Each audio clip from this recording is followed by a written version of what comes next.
film dropped on YouTube on April 25th, and we spoke shortly thereafter about it.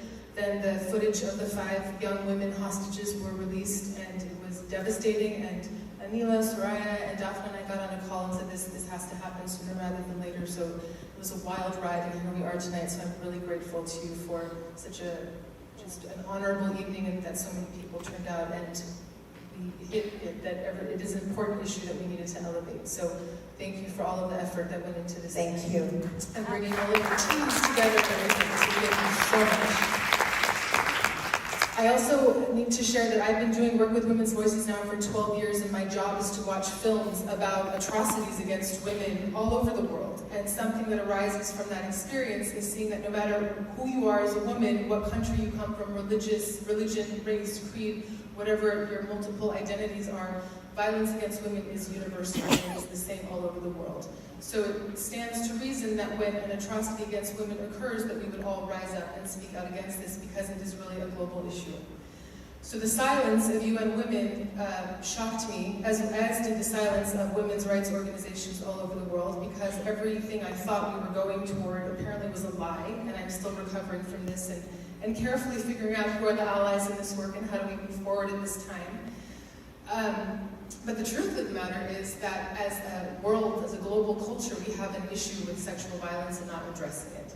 So it is actually the best time in the world to be a woman. You have access to economic opportunities, education, political representation, but the one statistic that only gets worse is violence against women. Before the pandemic, it was 1 in 4 women in the world will experience violence in their lifetime.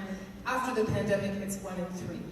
In preparation of this evening, I scrolled through every single tweet of Secretary General Antonio Guterres to see, how much did he talk about the sexual violence of Hamas, and, because everyone has different accusations. They did address it, they didn't address it, so I'm like, fine, let me just go to the horse's mouth and see what he did or didn't say.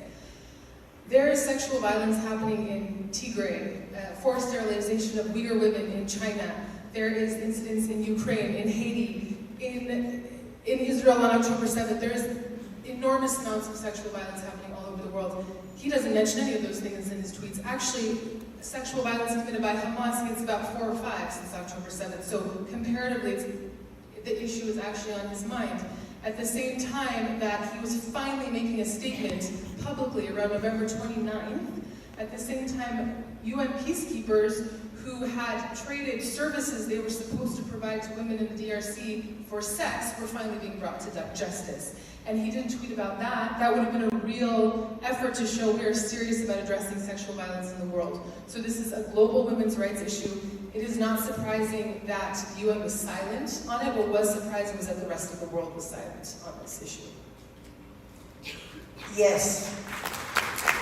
Yes. It's actually shocking for me to think that women can remain silent at the atrocities that other women go through.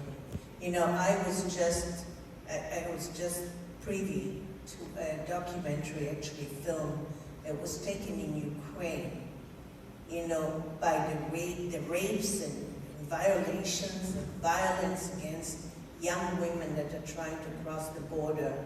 It is horrific, and not one word is mentioned in the news about that. And not one women organization has done anything about it.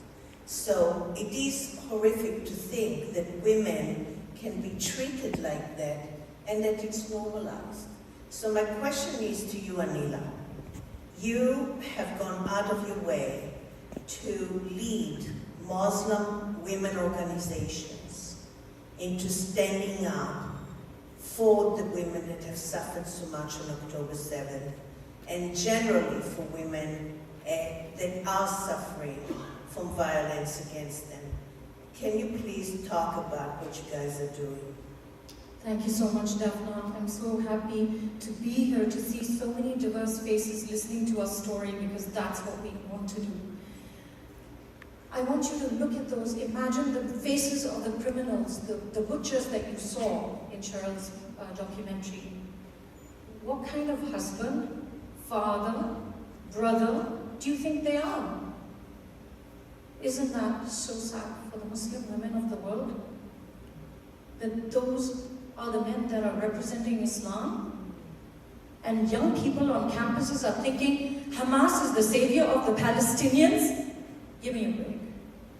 What has happened to us? That we have come to this, that today, violence against women, atrocities committed by the world's biggest criminal organization, Hamas, Hezbollah, Muslim Brotherhood in America, and we have to tell people that these girls are telling the truth. Something is wrong in our moral compass, that we are not able to stand with these women and say, Hamas is bad for Palestine, Hamas is bad for Muslim women, Islam is going to suffer because of them.